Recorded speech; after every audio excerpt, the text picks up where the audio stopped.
नमस्कार दोस्तों, आज की कहानी है रोहन और मीरा के दोस्ती वाले प्यार की।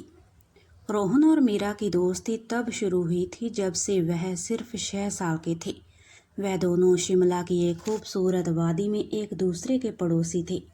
दोनों का स्कूल एक था, क्लास एक थी और यहाँ तक के घर वापस आने का रास्ता भी एक ही था। रोहन स्वभाव से थोड़ा शांत और शर्मीली फितरत का था, जबकि मीरा बेहद चुलबुली और जिंदा दिली लड़की थी। हर साल जब पहाड़ों में मानसून की पहली बारिश होती तो दोनों अपनी किताबों के पन्ने पलटकर कागज़ की नाव बनाते थे। गली के बहते पानी में अपनी कश्ती को आगे बढ़ते देखना उनकी ज़िंदगी का सबसे बड़ी खुशी थी।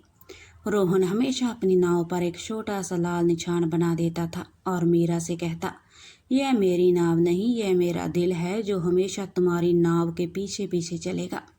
मीरा यह सुनकर जोर से हंस देती।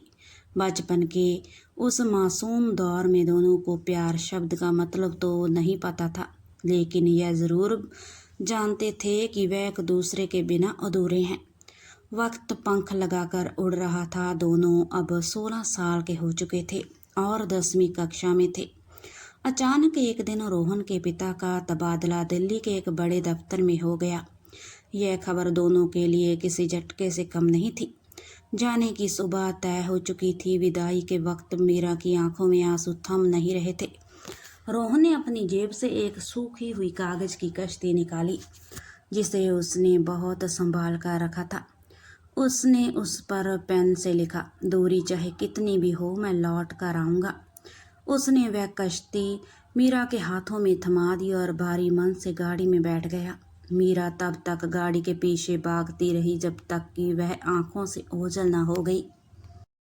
दिल्ली आने के बाद रोहन की ज़िंदगी पूरी तरह बदल गई। यहाँ की तेज़ रफ्तार ज़िंदगी, पढ़ाई का दबाव और नए दोस्तों के बीच भी वह कभी मीरा को नहीं भूल पाया। शुरुआत में दोनों ने चिट्ठियों के ज़रिए बात करने की कोशिश की, लेकिन धीरे धीरे पढ़ाई के बोझ और बदलते फ़ोन नंबर्स की वजह से उनका संपर्क पूरी तरह टूट गया। सालों बीत गए। रोहन ने दिल्ली के एक बड़े कॉलेज में आर्किटेक्चर की पढ़ाई पूरी की और एक नामी कंपनी में सीनियर आर्किटेक्ट बन गया। उसे बड़े बड़े शहरों में काम करने के ऑफ़र मिले, लेकिन उसका दिल हमेशा शिमला की उन वादियों में ही अटका रहा। दूसरी तरफ मीरा ने भी अपनी पढ़ाई पूरी की और उसी पुराने शहर के एक स्कूल में आर्ट टीचर बन गई। उसने कई शादियों के रिश्ते ठुकरा दिए थे, क्योंकि उसके दिल के एक कोने में आज भी वह कागज़ की कश्ती सुरक्षित थी। ठीक 12 साल बाद रोहन को शिमला के एक नए रिजॉर्ट प्रोजेक्ट को डिज़ाइन करने का काम मिला। उसने बिना एक पल गवाए इस प्रोजेक्ट के लिए हाँ कह दी। जब वह 12 साल बाद वापस अपने पुराने शहर लौटा तो ठंडी हवाओं ने उनका स्वागत किया। सब कुछ बदल चुका था, लेकिन पहाड़ और उसकी यादें वैसी ही थी। एक शाम अचानक आसमान के काले बादल छा गए और ज़ोरदार बारिश होने लगी। रोहन अपनी गाड़ी से उतरकर उसी पुराने पार्क की तरफ चल पड़ा। यहाँ वह मीरा और बचपन में खेला करते थे। बारिश इतनी तेज थी कि चारों तरफ धुंध छा गई थी। रोहन पार्क के एक पुराने शेड के नीचे जाकर खड़ा हो गया। तभी उसकी नज़र शेड के दूसरी तरफ खड़ी एक लड़की पर पड़ी। वह लड़की बारिश की बूंदों को अपने हाथ में समेट रही थी। रोहन के दिल की धड़कनें तेज हो गई। वह मीरा ही थी।